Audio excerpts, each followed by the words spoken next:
Hey, everybody, welcome back to Burning Hammer Wrestling. My name is Seth Skinner. This is my buddy Dave.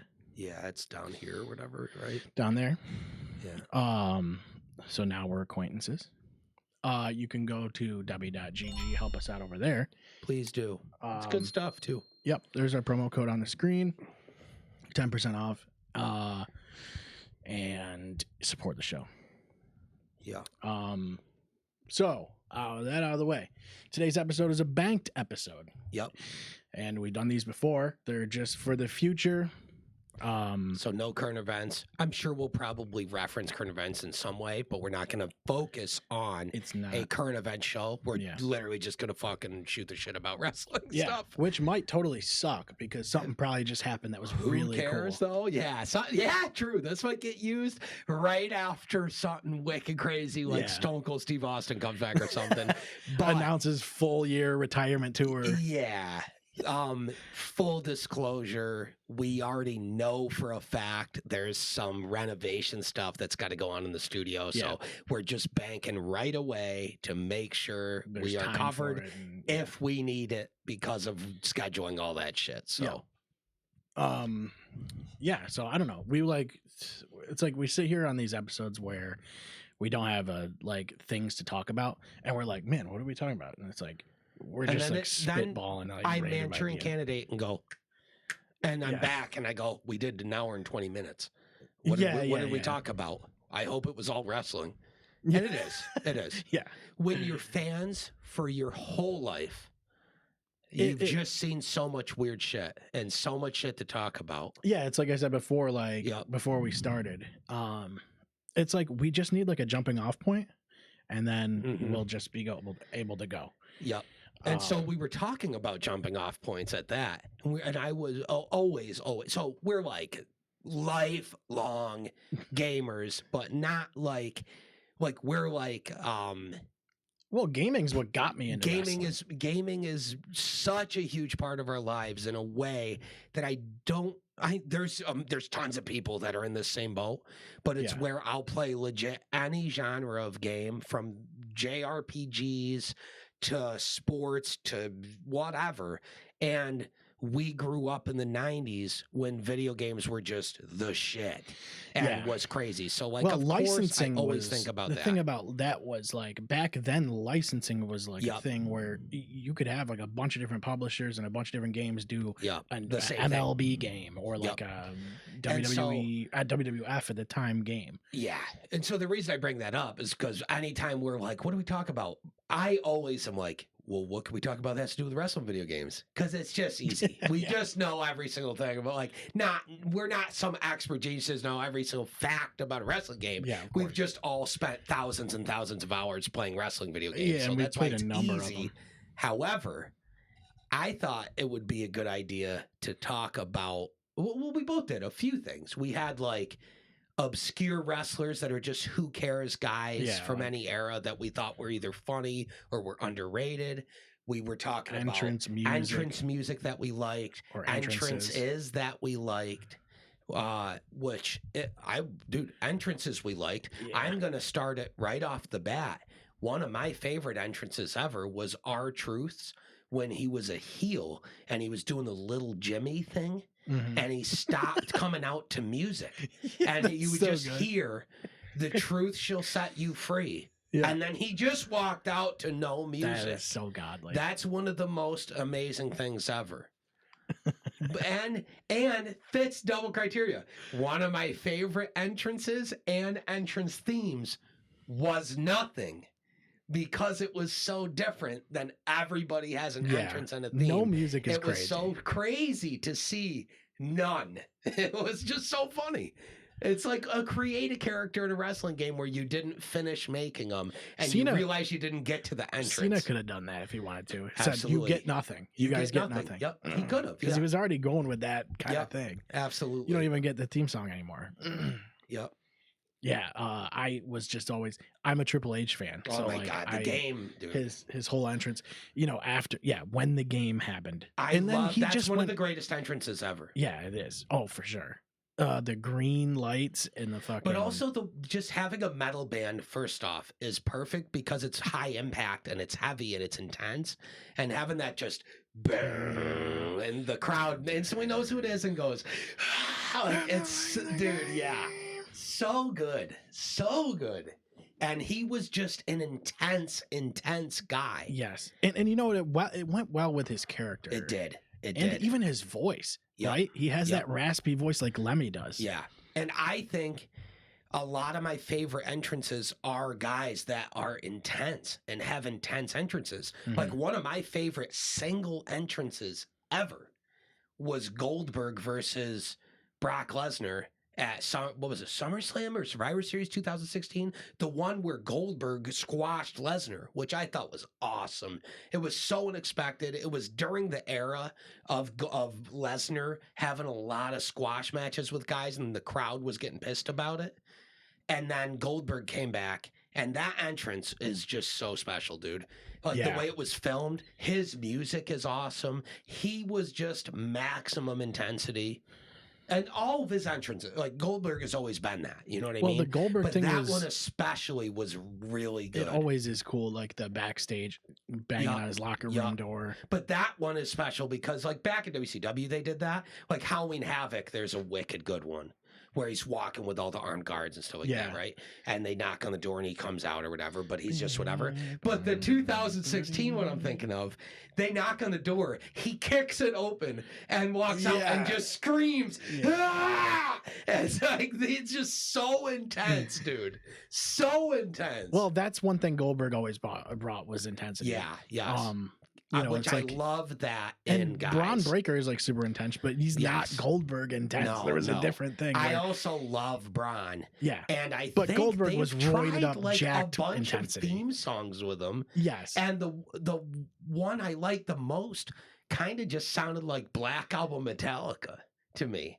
Yeah, it was just like some with like 2/4 That's what drums. You need. And I was like, "That's perfect. Yes, that's wicked intense. Just punchy. Have him just come out punchy, heavy music that he could just come out to wicked intense is perfect."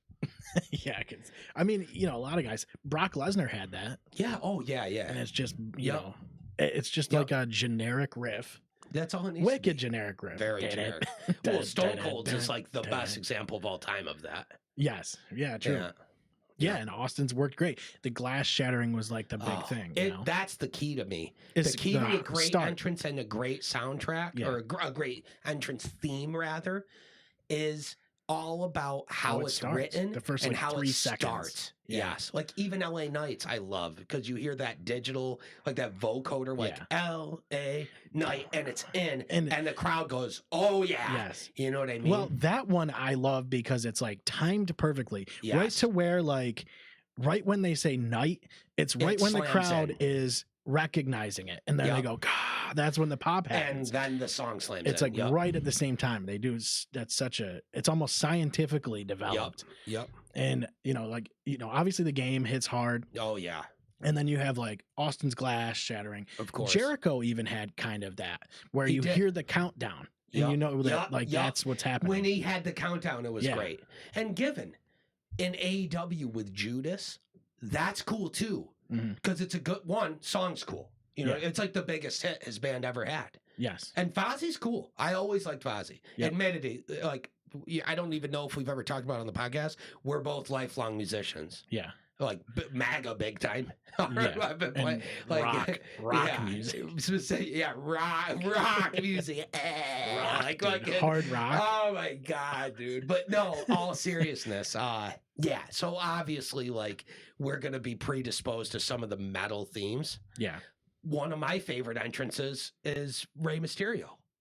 Oh yeah, I love Rey Mysterio's, and that's like metal too, but kind of mixed with hip hop stuff. You know? Yeah, his was good. Yes. His theme is sick too. It's simple. It hits hard. It slams. It's got a good tempo, and it comes in good. You know.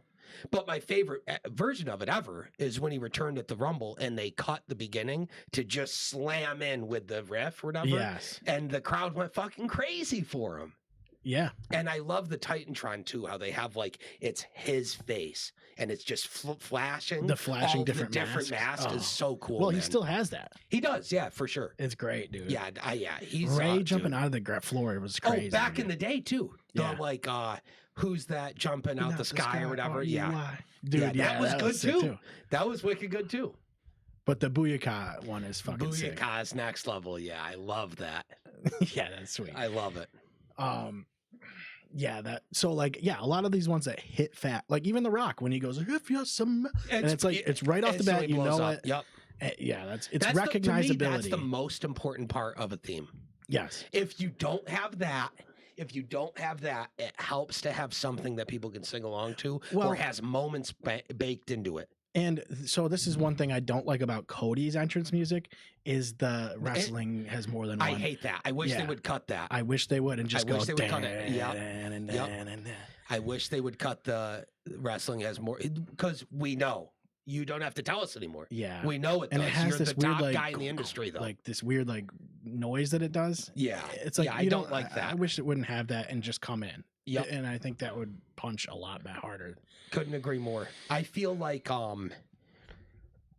but Cody's theme has one thing going for it, which is that it has the sing-along factor. Yes. People know the words, plus Downstate's sick. Like all their themes have been good. Everybody they've ever done a theme for, I've loved. Ziggler, fucking I'm here to dude. That's got to be mentioned too. That is so good.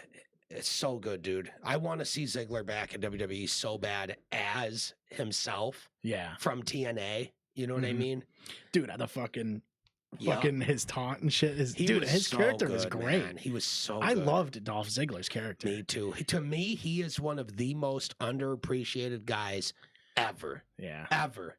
Should have been such a major player. I know. I feel like we glaze the shit out of Ziggler all the time. I always will. Because I will always stand by the fact I think he's one of the most underutilized, underappreciated, majorly main event level guys who should have been feuding for the world title for years. He gave things a really good, he made his selling was unbelievable. Yeah, he made every impact. Everything looked great. Yeah.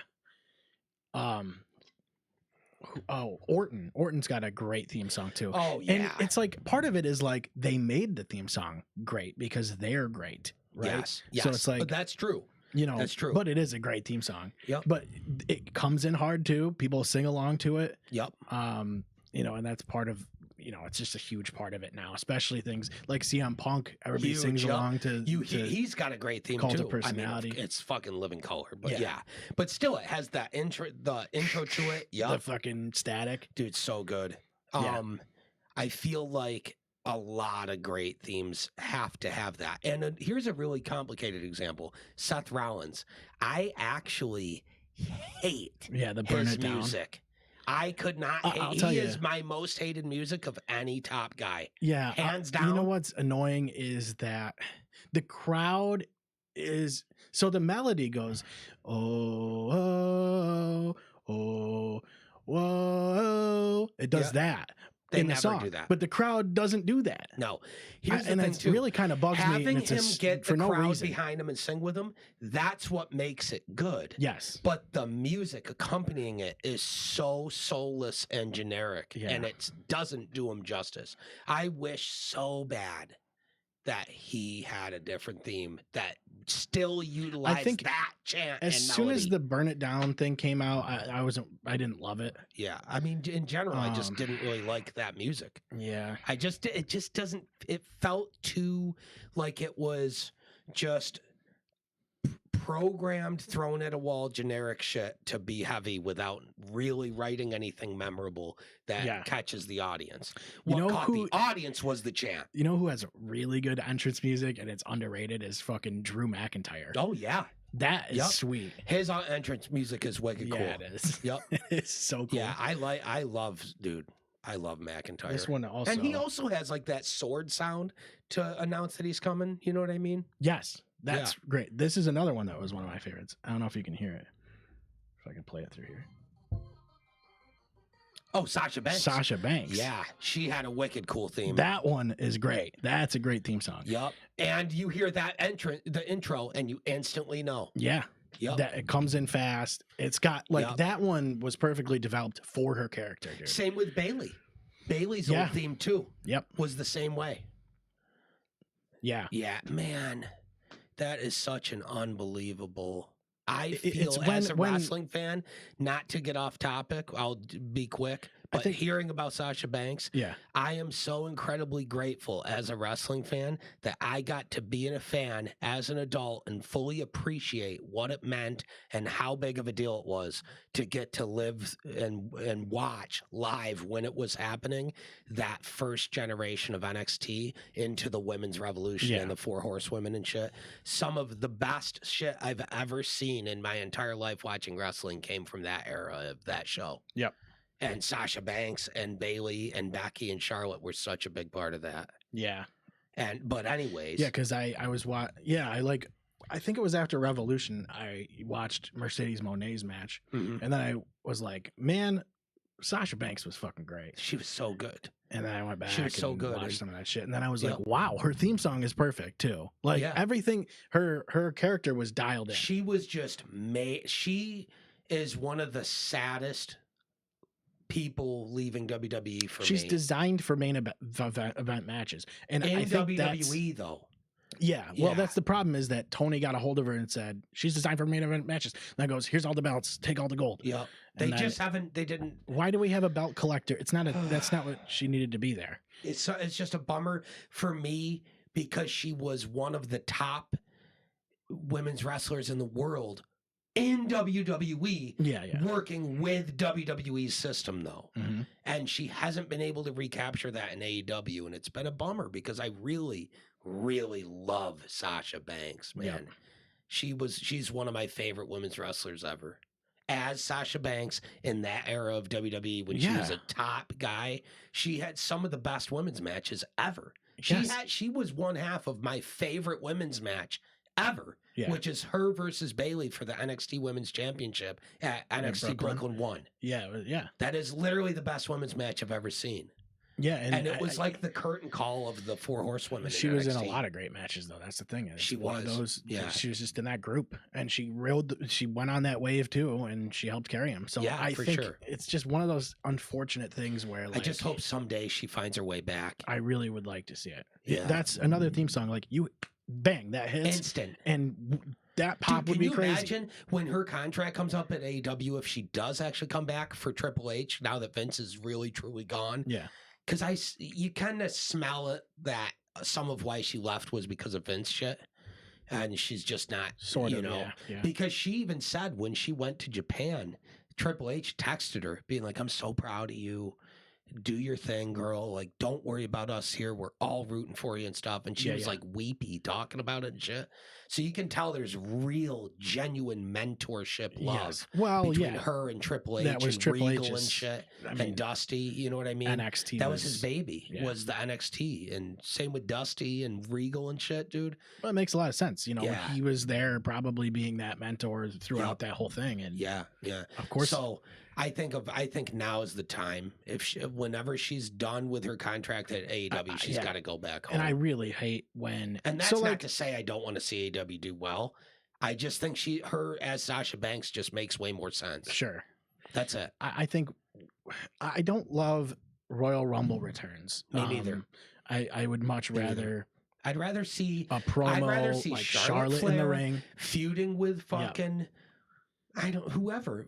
Tiffany Stratton. Tiffany, feuding with Tiffany. And she beats her and takes the title off her. And then Tiffy's feuding with her and Charlotte's cutting all this bullshit and being a scumbag. And in the middle of a promo, you hear that music and Sasha comes out. People would shit their pants. Or you could go straight in and say, here's WrestleMania. Here's the match that just happened. Here's the new champ, right? And then the Monday after Mania. And then after the match. Oh, who the fuck knows? Just come out and crash the party. Yep. You can do it anytime you want. That's one of those comebacks that like can just. I wouldn't be surprised if we saw that with Becky. versus Becky Charlotte. could do that. Yeah.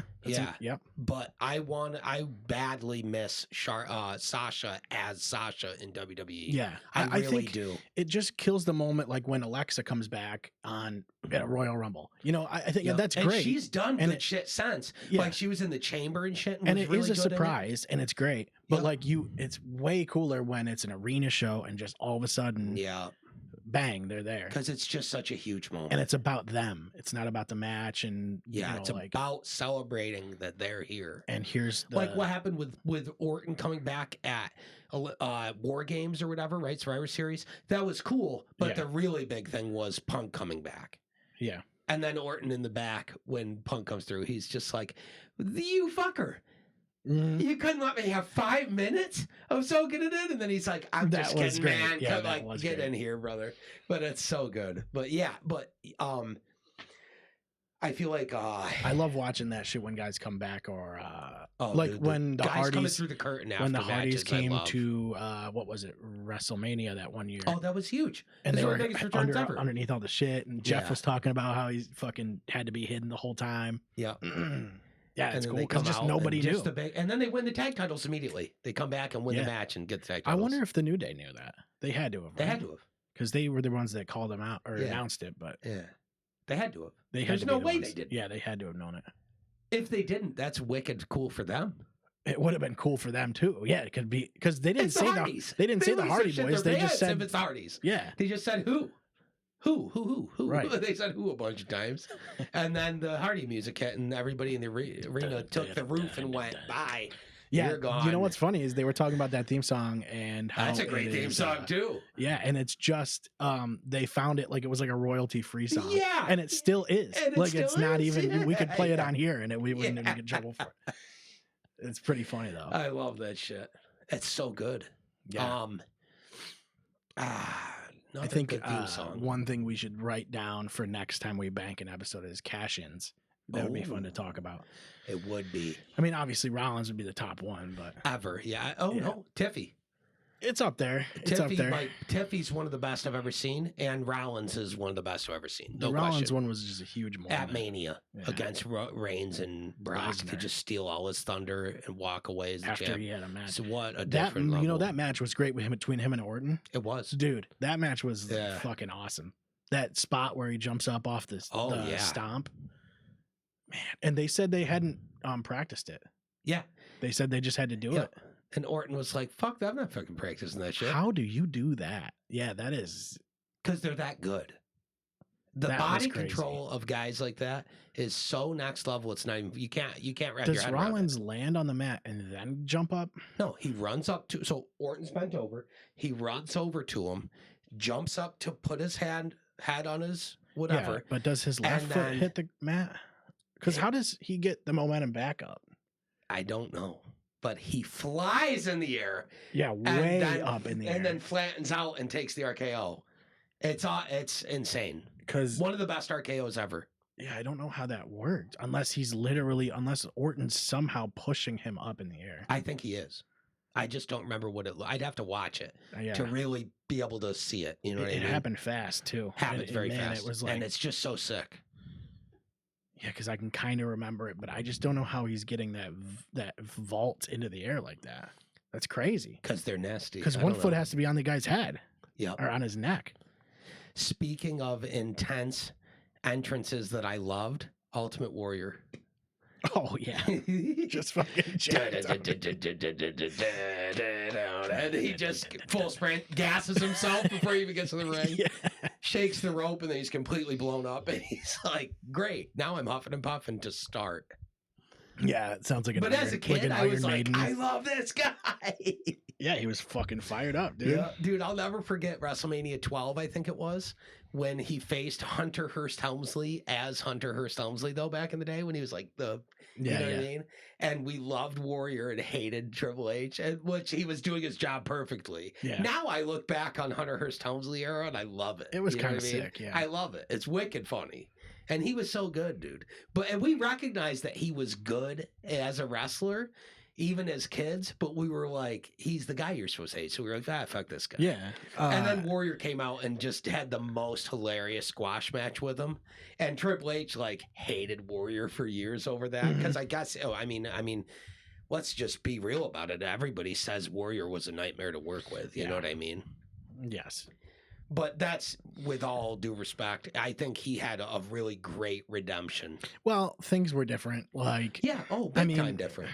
You know, attitudes were harder to control. Everybody was stabbing. He came from he was in the business working with Hogan at peak manipulative scumbag mode. Yeah. Yes, and well, it was the part of that's how the business was. It just was like that. It was very cutthroat, super backstabby, cutthroat. Yeah. And keep kayfabe alive.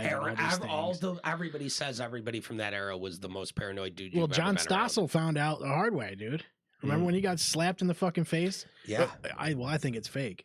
And then he goes, "Oh, it is destroyed." Yeah. Was that fake? What are you doing? It was an open hand slap. Yeah. I thought it was fake. That didn't hurt you? Is that fake? Yeah. I love that shit. Yeah. That guy that did it to him was wicked scary too. Mm-hmm. Yeah, I forget what his fucking name is. It was shit. I wouldn't ever be able to find it. Fuck, I know who it is too.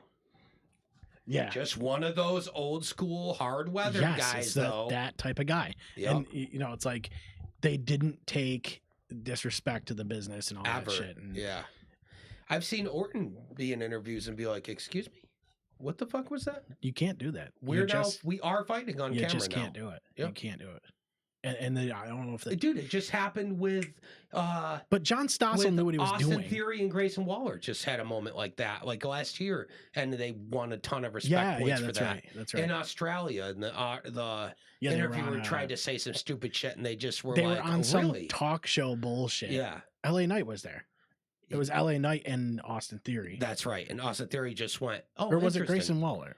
One or the other. I know it was LA Knight and somebody, because the belt was there, and it was when LA Knight had the U.S. title. I feel like it was Austin Theory, only because I feel like it was at a time when nobody gave a fuck about him, or was just like, fuck this guy, he's a Vince guy, and he won a lot of respect points for that. I can't remember. He just straight up was like, some fuck fucking this. UK Today Show. Shit. And they just had zero respect for it, and he went, no, that ain't happening. Fuck that. A lot of guys didn't. Look, even now, a lot of guys don't deal with that shit. But I think John Stossel knew what he was doing. He was knew trying to piss him off. He was trying to get a rise out of the guy. Yeah, absolutely. It just didn't go his way. Yeah, dude, he was making a fucking like documentary or like an exposed, like a piece expose or whatever about how wrestling being fake. Yeah, he was literally doing that. So dumb. And and then he's like, "Oh my god, my ear hurts so bad, like ringing my ear. There's ringing in my ear. I can't hear." Yep. And then he fucking sues the company and all this shit, and it's like, dude, you are a fucking bitch. Yeah, absolutely. You're a fucking bitch, dude. That was all. He knows what he did too. Yeah, he does. But he won't ever admit that though. No. He's one of those guys. He's one of those fucking guys. Yep. But like I said, they just didn't. No, guys did not let you. You couldn't do it. Disrespect the business like that. And it's why the clique was such a problem. Right, yeah. Like, it's why everybody hated him, because they thought they were disrespecting the business, when in reality they were trying to set the business up for the future, because they were ahead of the curve and were realizing, look at it now. Nobody cares about this shit, man. It doesn't matter. No, they know it's fake, guys. Yeah, they know, and it's not fake. They know the matches are predetermined. Yeah, that's it. They also know it's wicked dangerous live stunt work. Yeah, and they also know they like it. 300 days a year, and they don't care. They like it. So, like, who cares? People went insane for the curtain call thing. Yeah. You know? And it's like, it didn't need to be protected. Like, you know, people who watched knew. You know, you can watch, and if you watch a real fight, you know the difference. You instantly can tell. Like, what the fuck? The guy married. You watch a real UFC fight, and you go, "Oh, okay, that's how you can tell." How fighting is. Yep, that's how. But the second a match starts and a guy gets Irish whipped and keeps running, it's like instantly. That's okay. Yep. Why is he running? Yep. Because it's just part of what the sport is, or whatever. You don't have to bounce off the ropes. That's not how that works. So what? You just keep continuously running forever off of the ropes? If I get my way in the games, yes. Yeah. That's what I want to happen. I'm going to spear a guy 10 times. Mm-hmm. And then I'm going to start doing whatever moves I gave only because they had KO and bleed available on them as statuses or whatever, like the weird palm strikes and shit that you can do. That's all you give your guys. I finally set up my universe mode in 2K25 with rivalries and fucking all that shit. I still need to get it. I do so I have Mondays Raw, then I have Tuesday. I do a Taboo Tuesday every Tuesday, and it's like I can test out like rivalries there. Sure, just whatever I want. It's a smaller scene, or and whatever. It's hosted by all of my shows. So like it's like a test area basically. That's cool. And then like Wednesday, or what is it? I guess Wednesday I do NXT and TNA. Then I do Thursday I do Lucha Underground and AEW Dynamite. Okay. And then Friday I do SmackDown. And then I leave Saturday, Sunday open. So I can do like a pay-per-view or 2-part. You can do 2-day pay-per-views now. You can make anything 2-day pay-per-views. It's pretty like fucking sweet the way they did it. I like that a lot. 2 shows on the same night you can do now. It's like, it's so fucking cool. Universe mode, they did a good job with it. Yeah. I always like that better. I'm not going to play that island or whatever their other stupid shit is. I'm gonna, because it reminds me of Wrestling Empire. The problem is you're going to probably have to pay real money or some stupid shit. Oh, I haven't even booted it up. But yeah, 2K does they'd love to be like, here's a VC or whatever, and you have to pay money to make a character that's worth using. I so hope they don't do that. I haven't even opened it or tried it yet. Like the island because I know it's going to be like in 2K NBA where it's just V-Bucks only. And you're a 55 overall, and then you have to pay. And you can never win a match ever. Because you're trashed already. And you have to pay to get stats. Yeah. And then you have to play online against somebody to win to get and points. They're using cheats and shit. Cheat engines. That was one of the fun things in like the N64 wrestling games when the cartridge would bug out and then everybody's just doing this. Their limbs would stretch. Dude. Yeah, and they're flying around. And your game's going, that. Make weird sounds. Dude, me and my brother played so much No Mercy when we were kids that we figured out that you could take either create a character that has the move to do a Swanton Bomb, or obviously Jeff Hardy, because he does it, right? Mm-hmm. And what you do is you get a guy laying down on the announce table, because it's directly, so hard cam in that game is looking up the entrance ramp. Yeah. So it's from behind the booth, right? Or the announce table. So what you do is you do a ladder match, and you lay a dude on the table. You have the other guy climb up the ladder with it centered right next. So here's the table. You have a ladder right next to it, and then here's the ring. And the camera's looking this way.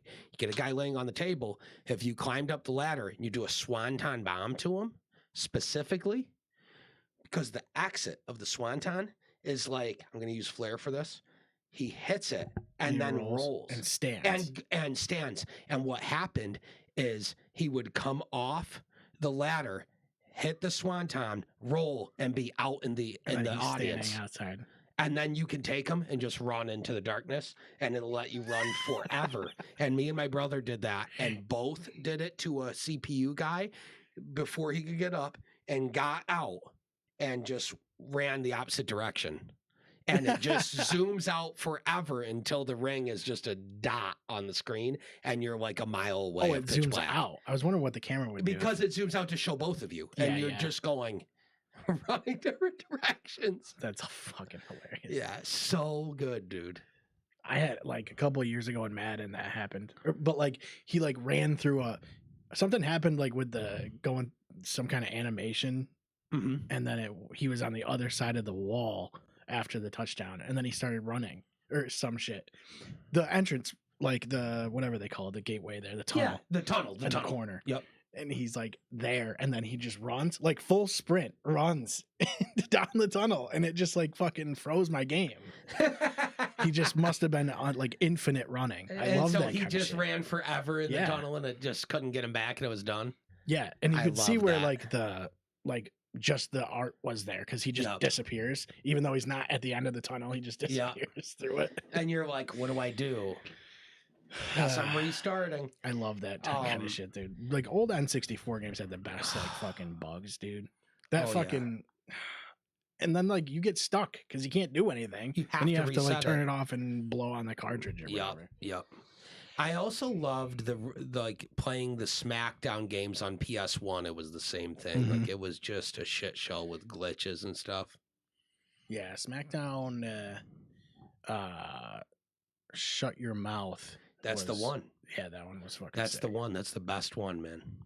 Everyone says I played a lot of I played more Here Comes the Pain. I played more of that one. Shut Your Mouth and Here Comes the Pain are the best ones. I think Here Comes the Pain is the best SmackDown ever. In my opinion. I played That's Know the Your one Role, that too. has the OG GM mode that was really big was Here Comes the Pain. And that one's good. I still go back and play that GM mode sometimes. Know Your Role was for PS1. That was the second one, right? There was SmackDown and then SmackDown 2 Know Your Role. And then the third one was and then it was PS2. Well, and then they did we just said it. It was Know Your Role, Shut Your Mouth. And then was PS2. Here Comes the Pain. Yeah. Yep. Yeah, they were good. But then let's talk about some of the other wrestling games that were just trash though. Of that same era, like Attitude and shit. Well, Attitude just wasn't that good. There was the plug and play one. Remember that? There was a controller and it was just AV cords. What? Yeah, it looked like a and it was wrestling? Dance. Yeah. I do not remember that. It was WWF something. I'm sure we've talked about Raw for Xbox, OG Xbox, and how it had like it was wicked good. Mm-hmm. And I think it's underappreciated. Like graphically, it was so ahead of the curve. And you could fully design your entrance with all your pyro and everything, which just didn't exist. What was actually sick with that is that on Xbox, you could burn CDs onto your console. You could store them on the hard drive and use them as your own music. That is the shit. I wish you could still do that so bad. Yep. But Spotify and stuff that's done. Yeah, you can't do it. Why? I don't understand. Oh, you know why? It's because if you stream it or whatever, now it's a problem. Yeah, but they have like protection against that shit anyway. Like sometimes like if you're playing WWE right now, if you play what's it called? Showcase mode, you won't, if you're streaming that, you won't be able to see the videos. Yeah. So they can cut all that out. Yeah, they already have it set up so that it's streamer friendly. So why don't they do that with it? Just let you I want to experience having my theme song be whatever I want it to be. Yeah. Because I would legit write and record my own theme song. Well, and now, upload it and use it. If they would just let you, why don't they let you use the soundtrack? I could do that anyways. I could do if I was streaming, I could totally just write my own theme song and just upload it and play it. Yeah. And it's mine. So how could they try to be like, it's copywritten? Wrong. Yeah. I created it. You could do it that way. Yeah. You'd have to just play it on cue or whatever when it happens. Yep. But why don't they just let you use the songs that are in the game, like on the soundtrack? I don't know. Because now Gojira's on the soundtrack or on that. That's sick. I wonder if they do. Maybe they do. Maybe they do. I don't know. But I love that Gojira's on the soundtrack. I like that they just have a mixed bag of music. Any actual good metal that represents metal as a genre well. Yeah, it is nice that they do that. Because I know a lot of games now are just like hip hop and like pop. Yeah, and that's whatever, Which is fine, I guess. But goddamn, it's hip hop. That used to bother me less when all that music was perceived as good by me. Like NBA Street Volume 2 has one of the greatest game soundtracks of all time. Yeah. Oh my god. Yeah. That's one of the best games ever. That is my favorite basketball game of all time by miles. It's one of the best games ever. It might be my favorite sports game ever. Yeah, like in general, that's one of the best games ever. That is such a masterpiece from a golden age of video games. That's the big thing is like, we said that this was when you could do like, you had a bunch of different publishers, like Jack Pacific is putting out like WWF games, and then they also put out Entertainment and THQ, and they put out WCW games too. Yep. The same guys.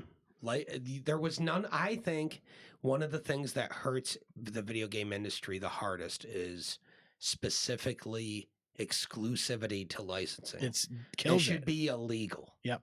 It absolutely 100% should be. Yep. It kills it completely because here's what happens. And I was thinking about that the other day too. In 2K, where they go, we can be wicked lazy and wicked predatory, and you can't do shit about it. And what they do is they go, I'm going to read Reddit and see what we actually need to do. And we're going to not do that no matter what. Here's our chart for the next 20 years. Yep. Because we can just add this thing this time, add this thing the next time. Maybe we'll pull something out. And if there were competitors, then a competitor would go, cool, here's all of it. We actually want that space, so we're just going to make the best game ever, and you get to suck feet. Yeah. Yep. That's what happened. 2K and Madden and all those games when they were actually able to compete. When they were good, everybody remembers them as good.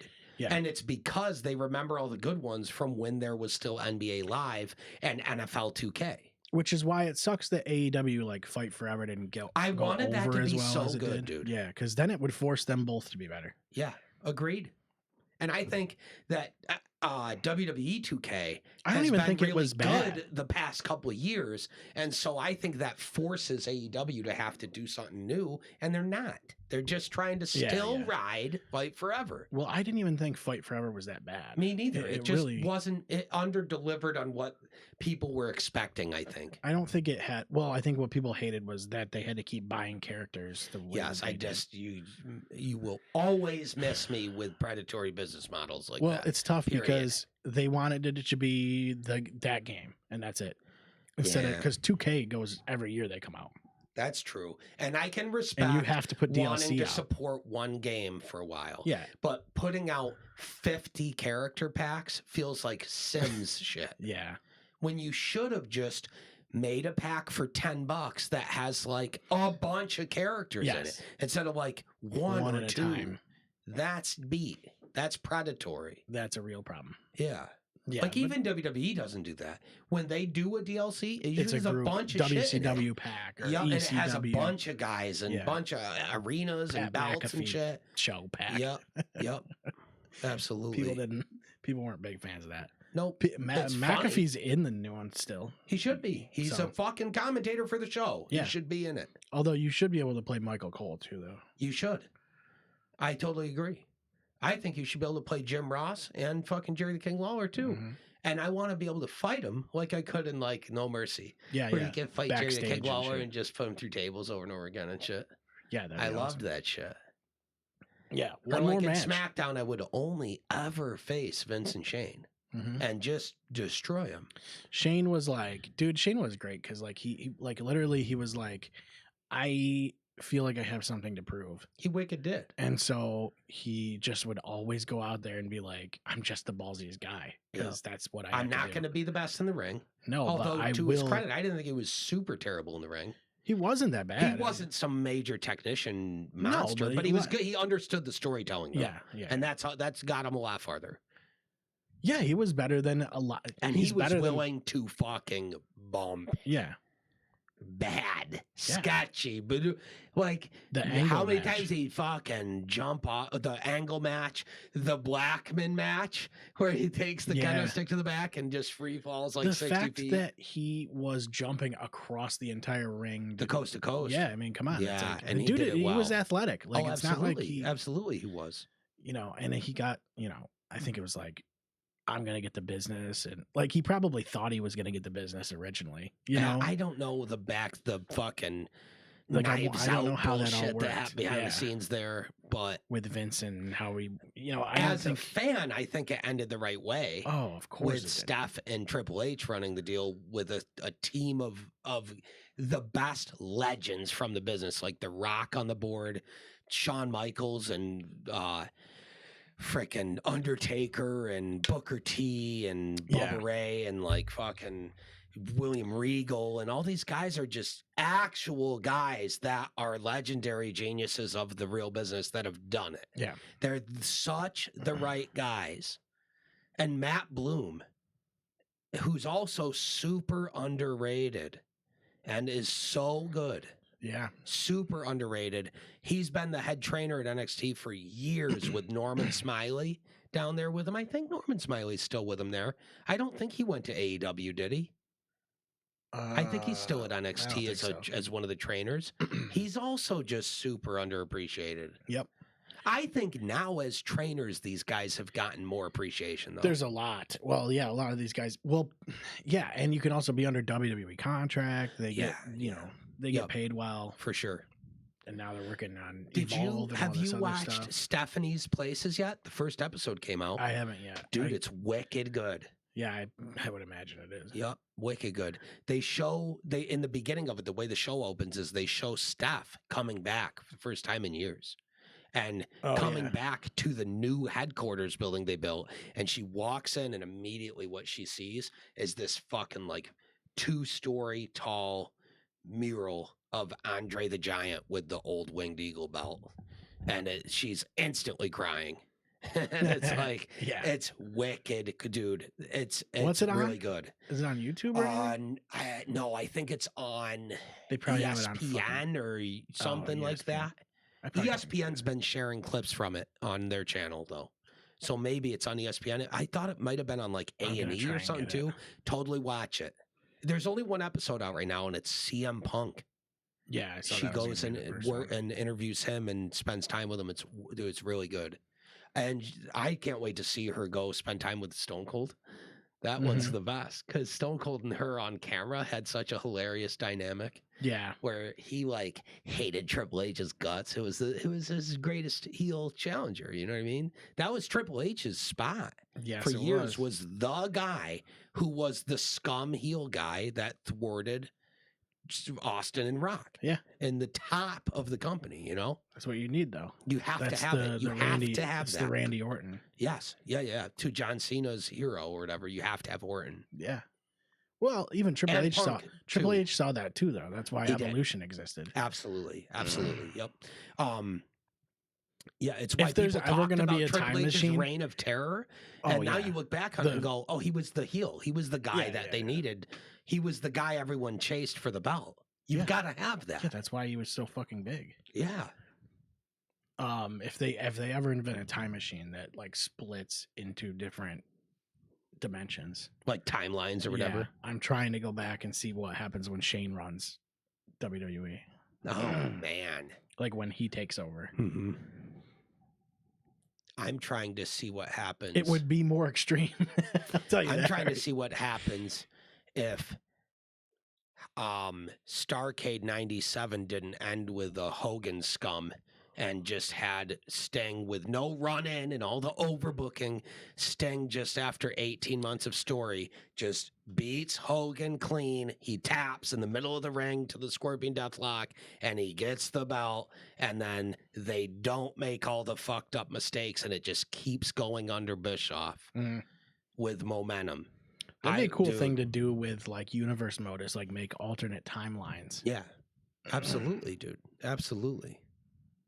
Yeah, that'd be sweet. Yep. All right, we did 47 minutes. Sick. So we'll wrap. The thing is we could do that for 12 hours straight and never stop. Yeah. So these are the easiest episodes I think to do. 12 hours would be a hell of an upload. Well, we're never doing that, but. Maybe a Twitch stream if we're ever gonna do like a Twitch stream of us playing a wrestling game while we're just shooting the shit the whole time. Yeah, and it would be accidentally 12 hours. It would be accidentally 12 hours. Yep, and we'd go, hey, that's a 12-hour show. How was that 12 hours? Well, we started at noon and it's midnight now, so I guess it's been 12 hours. That happened to me earlier. I was playing No Man's Sky and I was like, it's been 4 hours. Dude, it's so good. Yeah. Oh fuck. I'm about to go home and play Fallout 76. With my wife's best friend, Jess. She's my friend, too. But it's my wife's best friend is how I know her. They've been best friends since they were kids. And she's a gamer, and she plays 76. And so I've been playing that with her. And she has a maxed out base and like 10 sets of power armor and shit like that. Dude, the base building. 76 is base building is always so much fun, dude. And it's just so much like, I love that. See, here we go. We're going to call it because otherwise we're just going to instinctively keep going. We can't help ourselves. You know what that's for, though? It's because we're actually friends. You know what I mean? Yeah, because we just keep bouncing. Shit. Yeah, exactly. We're not just here because we're doing the job. Like, we actually get along. We're just jobbers. We're just doing it for the check that we don't get because we don't make a dime off of this shit. Unless you go to W.GG. Go to W, and then use the promo code. Yeah, and then we might make a dime. Yeah, yeah, might make it a dime. Yeah, yeah. I think we would get like 10% of the purchase or something like that. I don't know cool. How it works. That's cool. But yeah, go do that. If in all sincerity, if you want to support what we do, that's one way to do it for sure. Another way to do it, of course, is like and subscribe and hit the bell and all that shit. That's the best way to do it. Drop a people's elbow on your keyboard or whatever. Yeah. Yeah. Or just, follow us on all the socials or whatever. You know what I mean? Yeah, all that shit. All right. That's it. Yeah. Thanks for watching. This episode was banked. It was banked. Yeah. Yeah. We'll just let you know that again. Hell yeah. Peace. Good to see you, man. Thank you for watching. We'll see you guys in 2 weeks. Yep.